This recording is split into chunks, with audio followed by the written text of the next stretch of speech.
Hi, and welcome to Always Eclectic Stacy. This is 5-minute chemistry where we show you chemistry topics and examples in 5 minutes or less. You're in our covalent bond series, and today we're doing an example, the first example of taking a formula and converting it into a name. Grab your pens, let's go convert.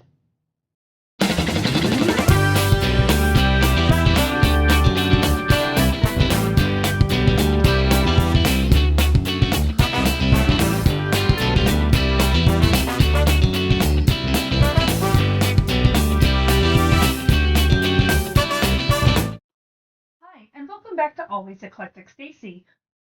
In this video, we're going to be taking the formula of a covalent compound and converting it into the written name of the covalent compound.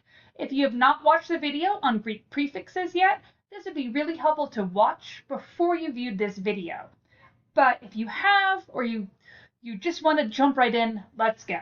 So the first part of this is figuring out the proper Greek prefix for each of these elements. So NH₃.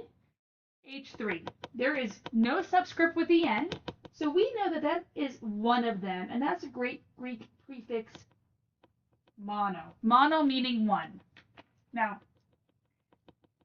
H with a subscript 3 means there's 3 of the H's. So that is the Greek prefix tri. So right now we have mono and tri. Now, what we do is determine the name of each of these elements. So N, if you're looking on your periodic table, is nitrogen. So you can go ahead and write nitrogen under the mono.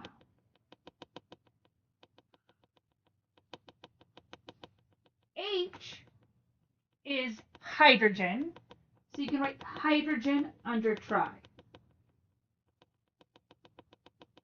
Now, seeing hydrogen is the last element, you take just the root, hydr, and you add ide. So hydrogen becomes hydride, and you do that for the last element of every single covalent compound. Now, because we're writing mono on the first one, instead of writing mono nitrogen, you just don't write this if it's on the first element. So then we can take our components and put them together. So this becomes nitrogen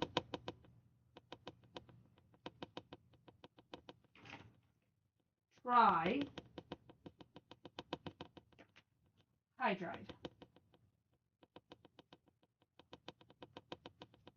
Nitrogen trihydride.